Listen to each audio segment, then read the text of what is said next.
আজিৰ পৃথিৱীত মানুহে বহুতো বস্তু বিচাৰি ফুৰে, কিন্তু আটাইতকৈ মূল্যৱান বস্তু সময়।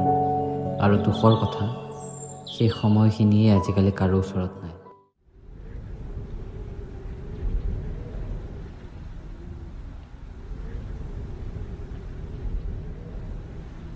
বন্ধু, মোবাইলটো অলপ আঁতৰাই ৰাখচোন।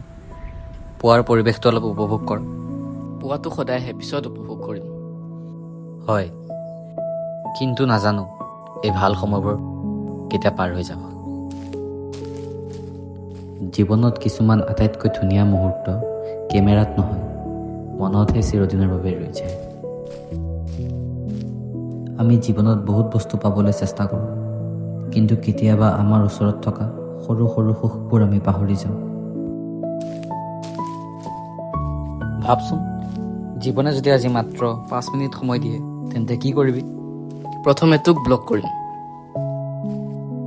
তাৰপিছত মা ওচৰলৈ যাম। এবাৰ সাপতি ধৰি ক'ম, মা তোমাক বহুত ভাল পাওঁ। বল বল বল। বল। আমি সদায় ভাবোঁ এদিন সুখী হ'ম, কিন্তু সেই এদিনৰ কথা ভাবি ভাবি আমি আজিৰ সুখবোৰ হেৰুৱাই পেলাওঁ। আৰু এনেকৈ চিন্তা কৰি সেইদিন কেতিয়াও নাহে। আমি গোটেই জীৱন কাইলৈৰ কথা চিন্তা কৰি থাকোঁ আৰু আজিৰ সময়খিনি উপভোগ কৰিবলৈ পাহৰি যাওঁ। জীৱনৰ আটাইতকৈ ডাঙৰ ক্ষতি টকাৰ নহয়, সেই সময়বোৰৰ হয়, যিবোৰ এবাৰ গ'লে আকৌ ঘূৰি নাহে। আজি বুজিলোঁ, সুখ ডাঙৰ ডাঙৰ বস্তুবোৰত নাথাকে, সৰু সৰু মুহূৰ্তবোৰতে থাকে। হয়, সেইবাবে এবাৰ পাৰ হৈ যোৱা সময়, সেই সময় আকৌ কেতিয়াও ঘূৰি নাহে। যদি জীৱন সঁচাকৈ মাত্ৰ 5 মিনিটৰ হৈ পৰে, তেতিয়া আমি বুজিম আটাইতকৈ মূল্যৱান বস্তুটো টকাৰ নহয়, সময়। আৰু যিসকল আপোন মানুহ আছে, তেওঁলোকৰ সৈতে কটোৱা প্ৰতিটো মুহূৰ্ত।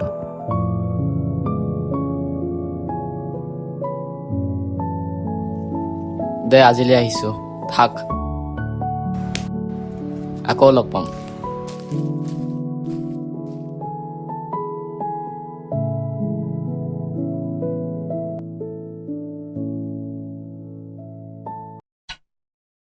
সময় হয়তো ৰৈ নাথাকে, কিন্তু সঁচা বন্ধুবোৰৰ লগত কটোৱা মুহূৰ্তবোৰ চিৰদিনৰ বাবে মনত ৰৈ যায়। দেউতা, আহাচোন ইফালে।